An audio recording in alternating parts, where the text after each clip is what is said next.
they're in even more trouble than you might think, because if the government does shut down, if there's no money to pay people, that frees Trump up through his director of the Office of Management and Budget to simply start firing people. He can fire them by the thousands. He can fire them by the tens of thousands. He can fire them by the hundreds of thousands. By the way, did you know that today 100,000 federal employees are resigning?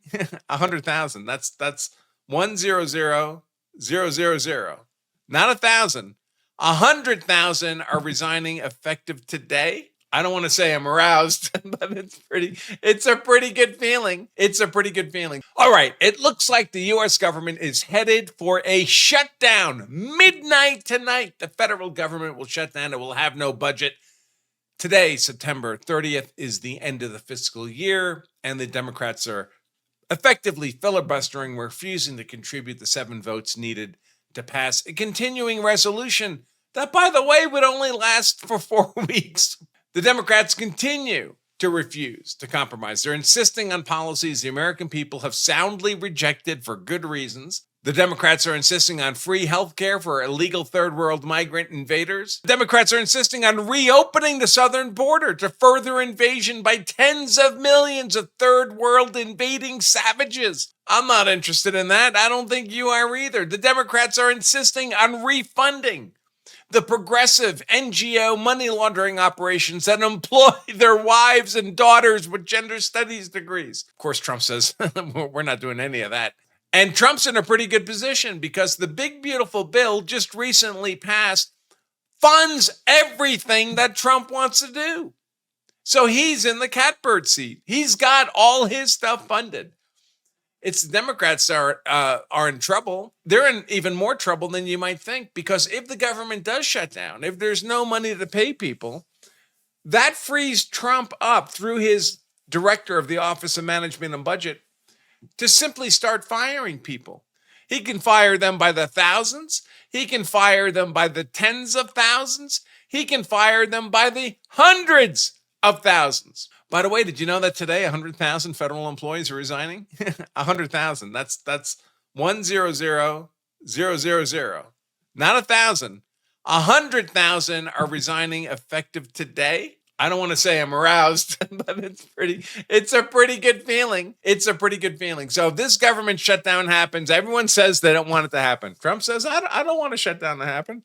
The Democrats really don't want it to happen. I'm okay with it happening. It looks like it only can help me, can only help my side, my tribe, the people who pay for all this government. So if it shuts down, it looks like it could open a door to our great and powerful President Donald J. Trump taking a metaphorical chainsaw to the federal bureaucracy, wielded by Russ Vought, Director of Office of Management and Budget, who was, by the way, the OMB director for Trump, I think for the last 6 months of Trump's first presidency. Just in, nearly 100,000 federal workers resigned this morning, the largest resignation in history. And I saw the date. It was like today's date. I'm like, could that be true? Could that be true? 100,000 federal workers just decided to resign? What, did they have a fit with Trump? I saw another report on this from Benny Johnson, who's pretty reliable. Massive. Over 100,000 federal employees reportedly set to resign tomorrow. That's today, in the largest mass resignation in U.S. history under President Trump's plan to cut the federal workforce. Now, I got to ask everyone to calm down, because the truth is, these are long-planned retirements. These are all people who months ago took early retirement offers from Trump that had them continue working through the end of the fiscal year and then retiring on the last day of the fiscal year, which is today. So unfortunately, these are not a bunch of liberals who just suddenly had a mental breakdown and decided to resign. But having said that, 100,000 is 100,000. That's 100,000 here, 100,000 there. Pretty soon, you're talking about real reductions in the workforce. Here's some clips from Trump talking about the possibility of a shutdown. He says he doesn't want it, but I got to be honest, he doesn't look uncomfortable, does he?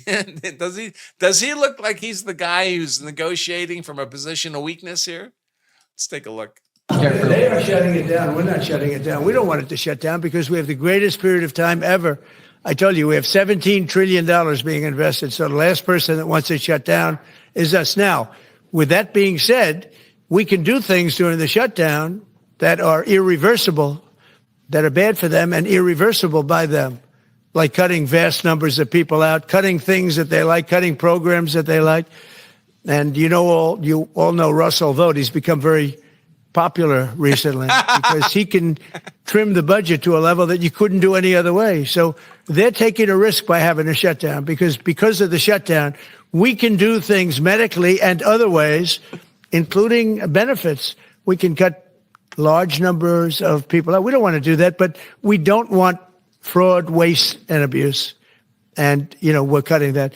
But they want to have illegal aliens come into our country and get massive health care at the cost to everybody else, and we don't have it. And that's I would say, the number one reason that they want to strike is to get illegal immigrants health care. And, Gavin Newsom wants that, too, in California, and it's destroying California. We can't have that. We're not going to let it happen. All right. That's a pretty good clip. Bad news for Democrats. Mass deportations will continue even if the government shuts down because President's big, beautiful bill pre-funded ICE. That was the beauty of the big, beautiful bill. When Elon was losing his mind, he's going to start a third party. What was it called? The America Party, which never works. No third party in American politics has ever gained even a single electoral vote. Not even Ross Perot, who got a sizable chunk of the popular vote. Not even a single electoral vote. And Elon was very upset because he felt that it was exploding the budget, too much spending, not enough cuts. And to my mind, those were problems we could address downstream. What we had to have, we had to have the big, beautiful bill because we had to have the money for the deportations. If we don't get rid of these people, nothing else matters. If the country is occupied by half a billion, which is just 1/3 the population of India alone, a tiny fraction of the population of Africa, a tiny fraction of the population of South and Central America. If America were to be occupied by 500,000 third world migrant savages, it's over. It's over. You're not going to vote your way out of that. If you were in their shoes, would you let Americans vote to right? You just say, sorry, you lost. Your nation's been conquered. Right of conquest. That's what I would say if I were in their shoes. And thank God it passed. And one of the benefits of it passing is Trump is completely funded. Everything he wants to do is completely funded. He doesn't care if the government shuts down. Nothing he wants is interfered with in any way. Unbelievable. A huge win. Here we have leader John Thune, who, kind of a mixed bag, right? So he really prevented a lot of Trump nominations from going through. He didn't allow any recess appointments. In fairness, not that I think I would not have made that call. if I were in that Senate seat, I would have I would have recessed and said, Trump, go for it. But John Thune is a senator, and the Senate is a separate branch of government. It's half of Article 1, and it has its own prerogatives. Advice and consent of the Senate is a big one, and he didn't want to waive that. And he probably fooled himself into thinking that eventually the Democrats would stop engaging in this gay theater and start acting in good faith and having real debates and, approving nominees. Of course, that never happened. So when they came back from the most recent recess, they just put through 40 or 50 Trump nominees like in one group like that, which is good. But Thune here seems to be backing up the Republican side, the Trump side of things, pretty well. Let's see what he has to say. Good afternoon, everyone. This is a couple minutes long. Let me pump up the volume. And I love hearing this. He's not breaking down. He's not weak. He's a strong dog here. Good afternoon, everyone. We are only hours away from a government shutdown, and the Democrats have a very clear binary choice. They can choose to keep the government open. I haven't watched this video clip before, but ladies, single ladies out there, can I recommend you find a man who looks at you like this creepy dude on the right looks at Senator Thune? Like, who the heck is that? By voting for a short-term, nonpartisan, clean, continuing resolution, 24 pages long, or they can vote to shut the government down. That's what we're looking at. They, as you all know, have voted during the time they had the majority 13 different times, and when Biden was in the White House, on short-term continuing resolutions, 13 different times. And so it begs the question is what's changed? And I think what's changed is President Trump is in the White House. That's what this is about. This is politics. So did you catch that? When Biden was president, the Democrats voted for exactly this kind of continuing resolution 13 times. Now they don't want to do it, of course, just because it's Trump. And there isn't any substantive reason why there ought to be a government shutdown. This is something that has been done routinely, as I said, 13 different times when the Democrats had the majority. But we are not going to be held hostage for over $1 trillion in new spending on a continuing resolution, nor are we going to be held hostage to allow illegals to get free health care in a continuing resolution.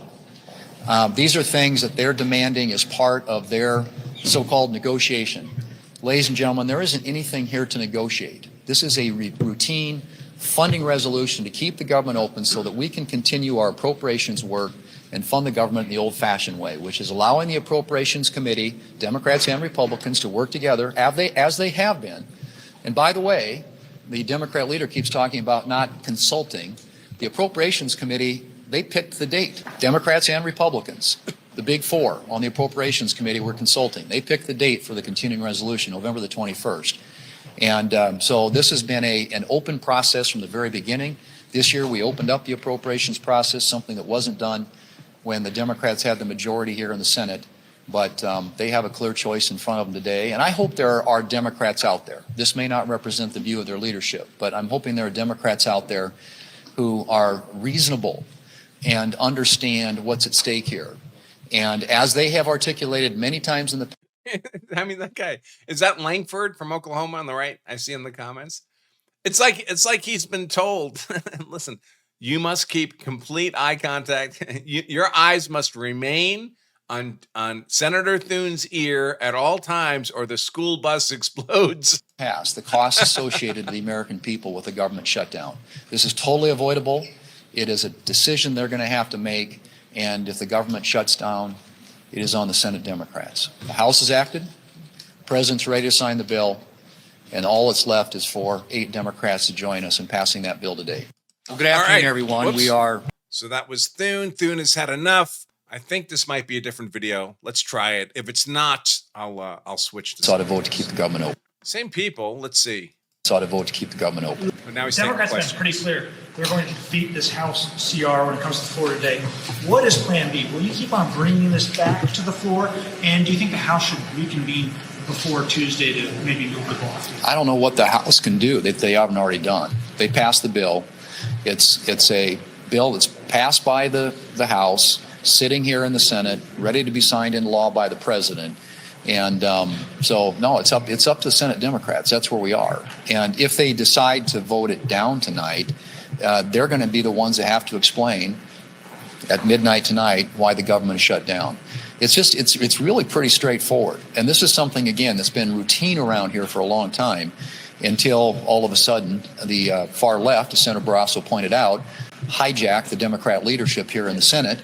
And they've decided to hijack the American people and hold them hostage to try and get a laundry list, a wish list, a Christmas list of their left-wing priorities attached, in their case, to a 4-week continuing resolution. Ours is 7 weeks, but they'll have the same leverage 7 weeks from now that they have today. And as I've said before, we're happy to sit down with them and talk about the concerns they have, the issues they have with, for example, the premium tax credits. But you got to do that. You can't do that in the context of a hostage situation. Before we switch over to the bonus show, I do have a few more tabs here on the job cuts. If there's a government shutdown, Trump has ordered Russ Vought, the director of the Office of Management and Budget, to permanently eliminate jobs when funding lapses. In past shutdowns, these federal employees just got a paid vacation. Well, it was unpaid in the moment, but they got their back pay when they came back. This time, employees will be fired, eliminating thousands of government union jobs. They got a link here to the... No, it's just an image. White House to agencies, prepare mass firing plans, open all guns, fire. Literally fire thousands or tens of thousands or hundreds of thousands of federal employees what do they call them? Inessential personnel. Why do they exist? Why are we paying salaries for inessential personnel? Prepare mass firing plans for a potential shutdown. Your move, Chuck. Are you sure you want to give that much power to Russ Vought? I don't think this is going to work out well for Democrats. I don't want Chuck. Why can't everyone on Trump's team? Why can't MAGA just calm down for a hot second? Just why don't we want the government to shut down? I want the government to shut down. Why are we taunting Chuck into trying to change his mind? Trump administration tells agencies to prepare mass firings as the deadline approaches with no deal yet. Let's see. And now the White House is telling agencies to prepare mass firing plans should there be a shutdown. Will there? Should there be a shutdown? Mass firing plans. This is me. Nothing. I mean, I shouldn't say nothing. When I learned that Trump had in fact been elected the first time and then the second time, when I woke up that morning and I realized it hadn't been a fever dream, I was pretty happy. If I wake up tomorrow morning and the government is shut down and Russ Vought has been unleashed like Trump, Trump is wearing like some kind of gladiator outfit from ancient Greece. he's dressed like He's dressed like Achilles, and he's like, release the Kraken, release Russ Vought. I will be very, very happy. If there's a government shutdown by Schumer and the Democrats, there will be massive firings of federal employees. Great news. America voted for a government that's slimmer and more efficient. From inside D.C., if Schumer goes forward with the shutdown, OMB Director Russ Vought may come to be known as the Grim Reaper of government. Oh my God, he should get that tattoo. If this comes through, he should get like a GRG tattoo on his bicep. I'm told his staff worked through the weekend identifying who and where cuts would happen first. The president's men are going to take full advantage of the opportunity to save the American people massive amounts of money by terminating otherwise untouchable bureaucrats from the government. Furthermore, there are many programs that will be put on hold during the shutdown that the administration currently doesn't have the ability to make changes to. However, if a shutdown occurs, once the shutdown ends, the president's staff has full decision-making over staffing of essential employees. Who's essential, who's not essential. For those programs, once business resumes, the situation was described to me as a quote-unquote bloodbath for the bureaucracy, and I am here for it. White House to agencies, this is Politico, the left-wing trash publication. White House to agencies prepare mass firing plans for potential shutdown. In memo, the Trump administration says the reduction in force plans would go beyond standard shutdown furloughs. The White House Budget Office is instructing federal agencies to prepare reduction in force plans for mass firings during a possible government shutdown, specifically targeting employees who work for programs that are not legally required to continue. So why do we have them? What's with all these make-work jobs? The Office of Management and Budget moved to permanently reduce the government workforce if there's a shutdown, outlined in a memo shared with Politico ahead of release to agencies tonight, so it was leaked, escalates the stakes of a potential shutdown this week. Let's see if I can open this up. Give me an image of the memo. Oh yeah, here's the memo. Should I read the memo? There's no letterhead or anything. Let's see. No, I'm not going to bother reading. It looks like it's too lengthy. All right, and I can't tell if it's legit. It doesn't really look legit to me. About time Republicans went on the offensive. Yes, during the stupid shutdown games. How many times have you guys been screaming at your TVs when there's a shutdown and the Democrats act like they're in a position of superiority? I'm always screaming at the TV, so shut it down. I couldn't care less if the government shut down for 10 years. The essential services all continue. It's only the unessential services that are discontinued or paused or suspended. Who needs them? There are 800,000 federal employees that are considered non-essential by the government. Let's whack that number down by a few 100,000 for starters. I think Trump should do 100,000 the first day, and then he should do another 100,000 the next 12 hours, half day. And then he should do a third 100,000 in the next 6 hours. And then he should do a fourth 100,000 in the next 3 hours. I just think that would be funny. That would be funny. Yahoo Finance, you're likely to see somewhere between 600 and 700,000 workers furloughed, and we can't even guess what the firings will look like, said an economist as the U.S. barrels towards a government shutdown. This will result in a move in the unemployment rate. Yeah, well, unemployment rate's not always a bad thing, right? I mean, government jobs, not every government job, but many bureaucratic hack jobs are a net negative on GDP. They don't do anything productive. They may, in fact, do things that are negatively productive, anti-productive. And, of course, they get paid with money that's first taken in the form of taxes from productive, the productive economy, taxed, filtered through, money laundered through the government to pay the salaries of these government employees. So they're a profound net negative effect on GDP.